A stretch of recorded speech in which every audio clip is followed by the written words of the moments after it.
और चलिए महाराष्ट्र का रुख करेंगे, जहां गुज़िश्ता 24 घंटों में कोरोना के 2033 नए मरीजों की तस्दीक हो गई है। महाराष्ट्र में कोरोना मरीजों की तादाद 35,058 तक जा पहुंची है। वहीं महाराष्ट्र में कोरोना वायरस से 1249 अमवात हुई हैं। 8,437 अफराद सेहतयाब हुए हैं। आज से मुंबई के 5 जोन्स में CISF और CRPF की 5 कंपनियां तैनात की जाएंगी।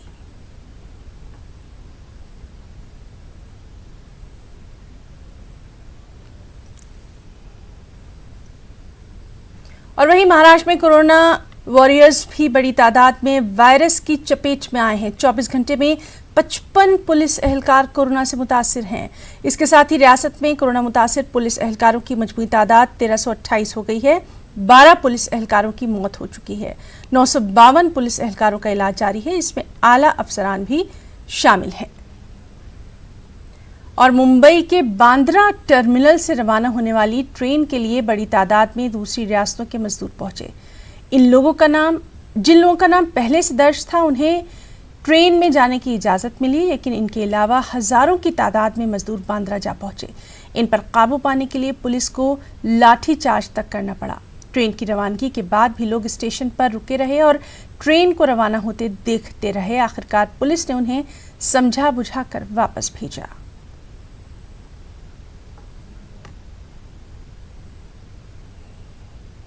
और नाज़रीन, इस वक्त हमारे साथ अमित देशमुख जी, जो कि काबीनी वजीर हैं महाराष्ट्र के, वो हमारे साथ मौजूद हैं। चलिए उन्हीं से महाराष्ट्र की जो पूरी सूरत हाल है उस पर हम बातचीत करेंगे। अमित देशमुख जी, बहुत बहुत इस्तकबाल करना चाहेंगे आपका न्यूज़ 18 उर्दू में। और जिस तरह की तस्वीरें आज हमने देखी हैं, मजदूरों की जो भीड़ कहीं ना कहीं जमा हो जाती है, क्या उन तक जानकारी सही से नहीं पहुँच पाती है, या फिर क्या वजह आप देखते हैं? मुझे ऐसा लगता है कि जानकारी तो उन तक सरकार ने पहुंचाई थी, लेकिन बहुत अरसा हो गया ये शहरों में हैं और गांव में वापस जाना चाहते हैं। उन्हें ऐसा लगा होगा कि शायद उनमें से कुछ लोग वहां से निकल पाएंगे, लेकिन मुझे ऐसा लगता है कि ये मामला अब जज्बाती हो गया है। लोग घर जाना चाह रहे हैं और उस वजह से ये इन लोगों की भीड़ स्टेशन पर उतर आई है, ऐसा दिखता है जी। लेकिन जैसे आपने कहा कि पुलिस वालों ने उनको समझा बुझा के घर भेजा है। और आपके माध्यम से मैं यही अपील करना चाहूंगा कि जब तक आपका फर्म रिजर्वेशन ना हो तब तक आप स्टेशन पर ना आए, वरना आप अपनी जान को तकलीफ में या मुश्किल में डालने वाले हैं। बिल्कुल।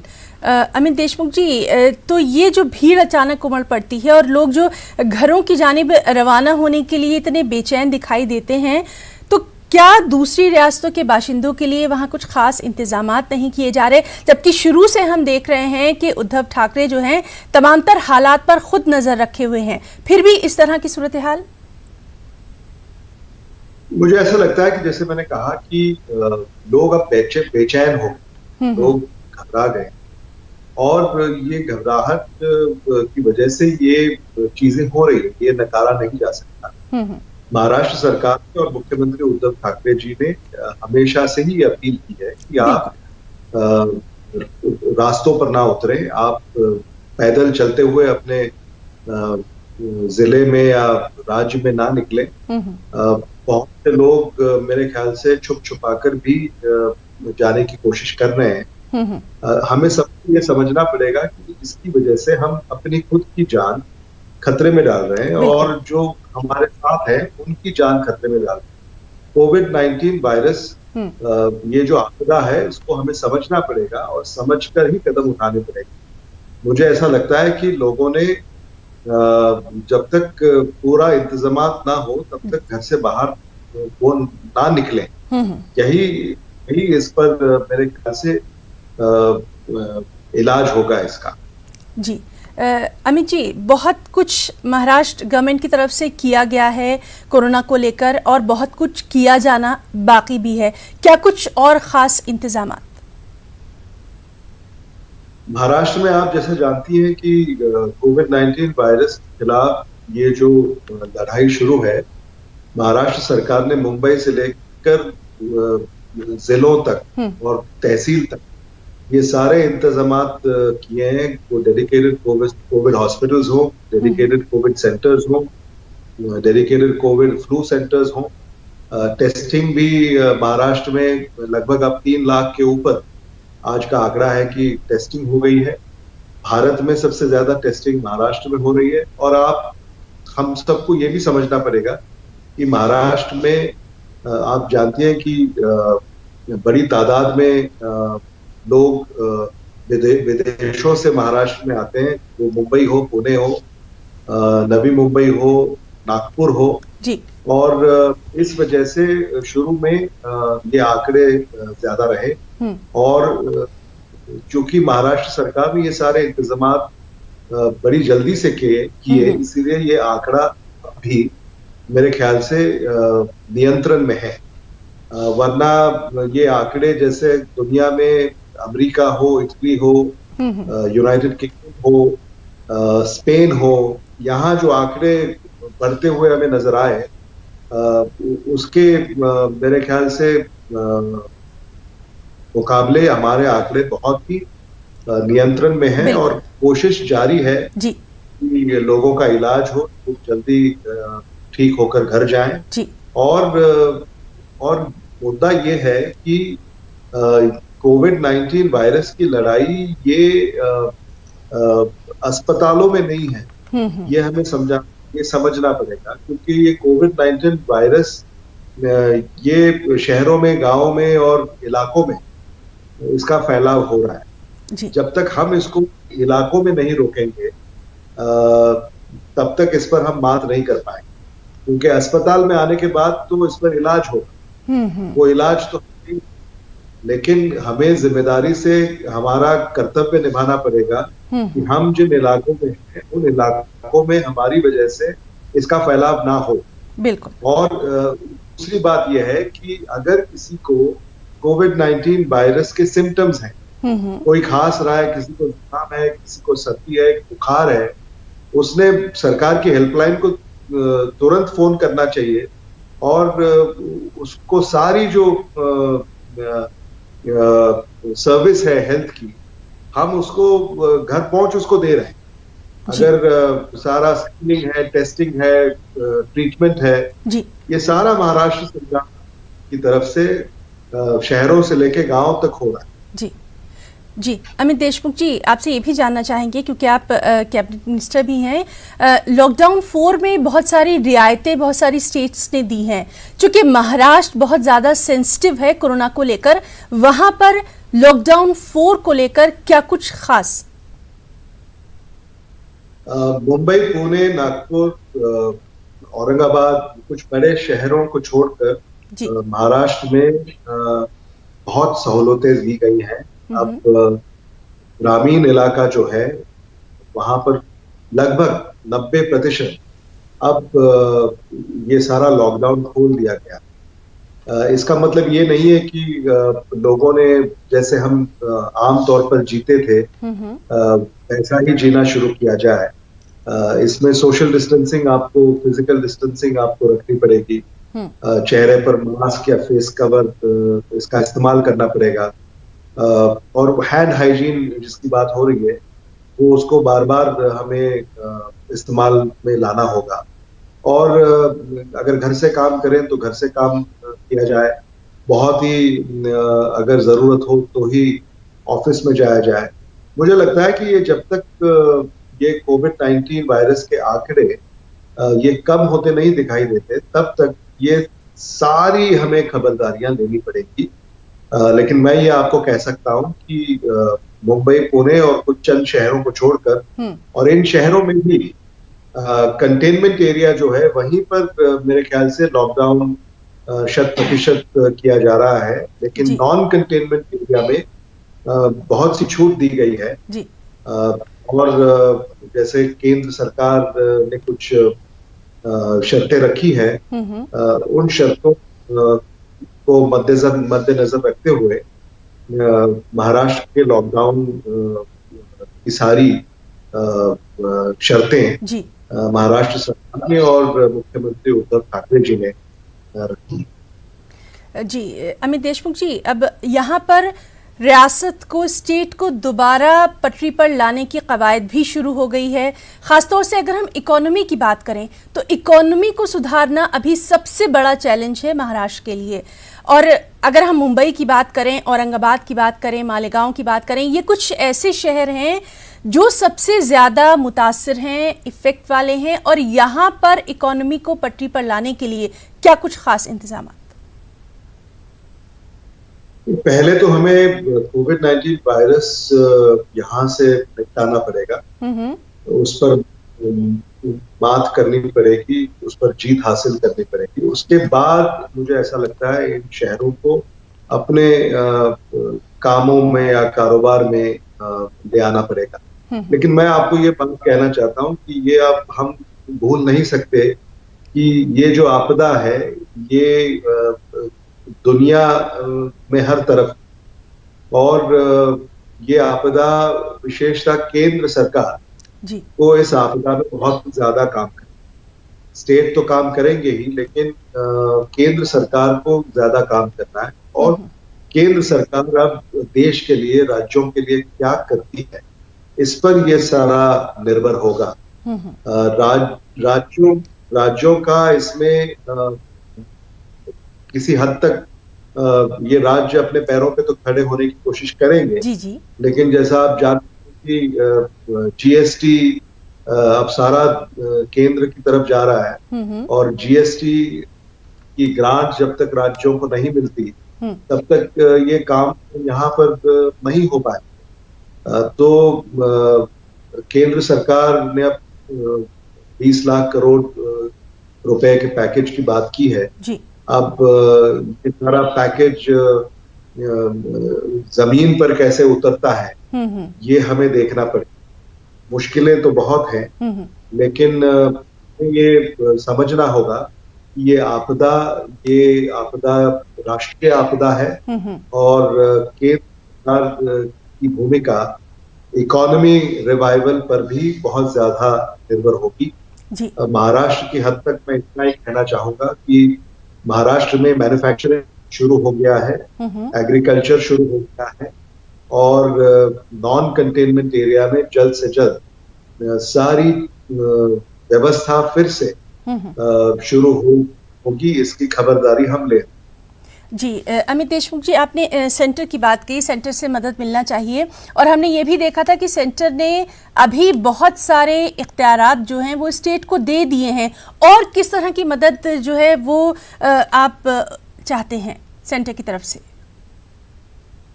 सेंटर ने तो हाल ही में लॉकडाउन के बारे में सिर्फ स्टेट गवर्नमेंट को कहा है कि वो लॉकडाउन में इम्प्लीमेंटेशन करें, लेकिन जैसे फंडिंग है सेंट्रल गवर्नमेंट से, जो स्टेट गवर्नमेंट को फंडिंग आना है वो जल्द से जल्द आनी चाहिए।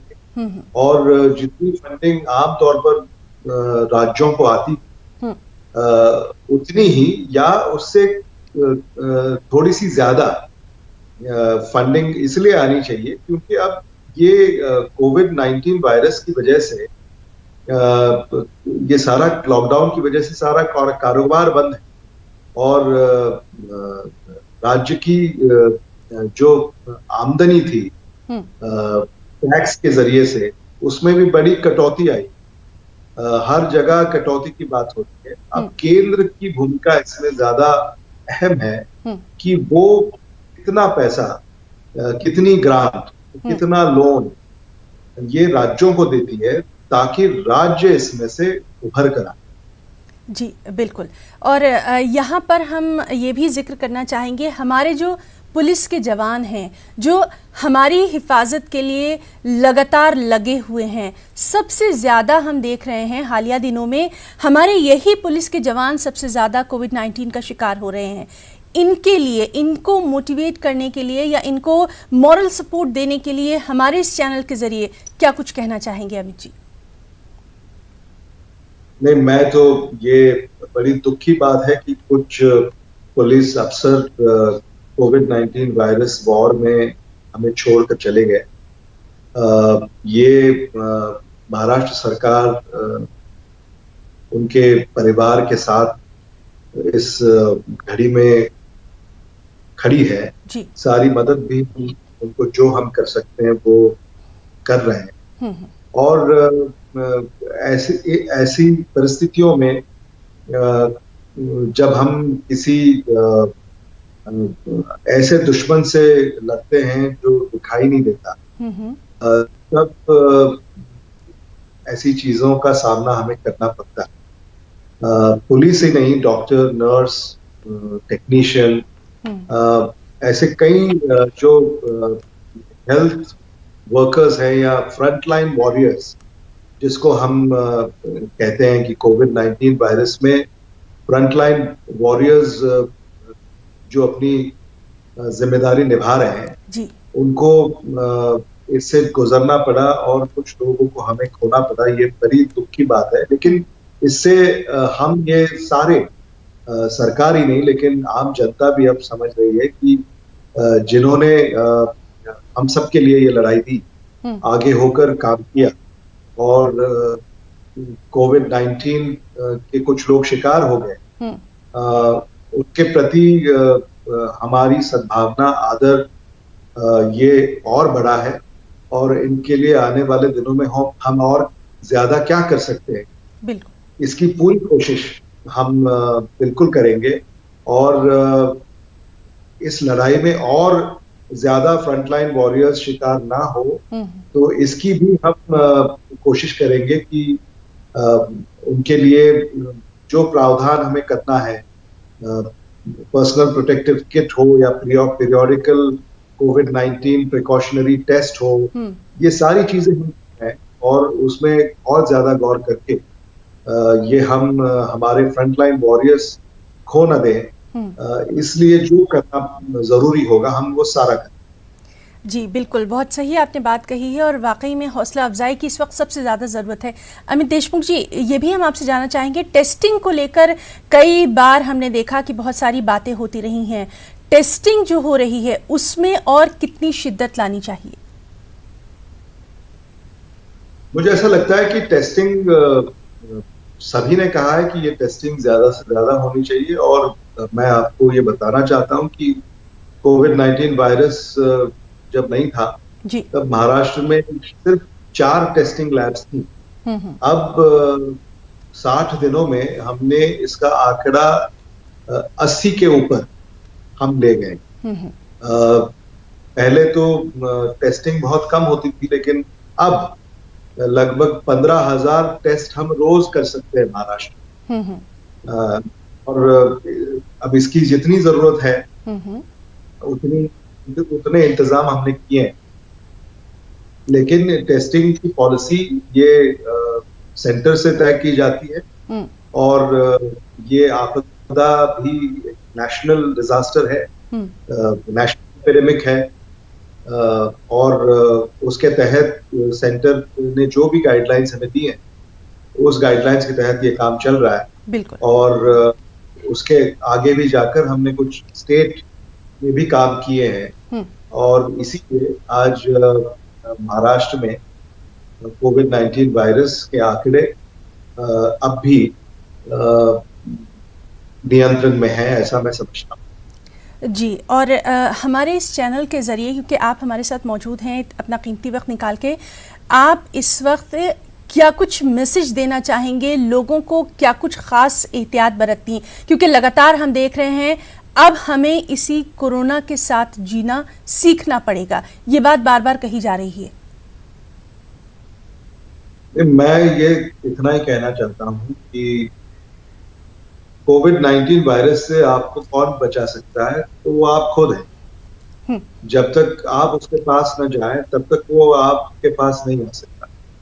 इसलिए हमें सरकारें जो कह रही हैं वो समझना पड़ेगा, वो हमें अब करना पड़ेगा। Physical distance, hand hygiene, face cover, ये सारी चीजें हमें अब रोजमर्रा की जिंदगी में हमें अब ये लानी पड़ेगी जी। ऐसा मुझे लगता है। और कुछ वक्त इसमें जब तक दुनिया इसका कोई हल नहीं निकाल देती या देश इसका कोई हल नहीं निकाल देता, तब तक ये चीजें हमें करनी ही पड़ेगी। मुझे ऐसा लगता है कि जो जिम्मेदार लोग हैं जी अगर वो जिम्मेदारी बरत तो ये इस पर बहुत जल्द हम जीत पा सकते हैं। जी अमित देशमुख जी, बहुत बहुत शुक्रिया अदा करना चाहेंगे न्यूज़ 18 उर्दू की तरफ से इतनी तफसीली बातचीत के लिए। आपने इतना कीमती वक्त हमें दिया, बहुत बहुत शुक्रिया आपका। तमाम तर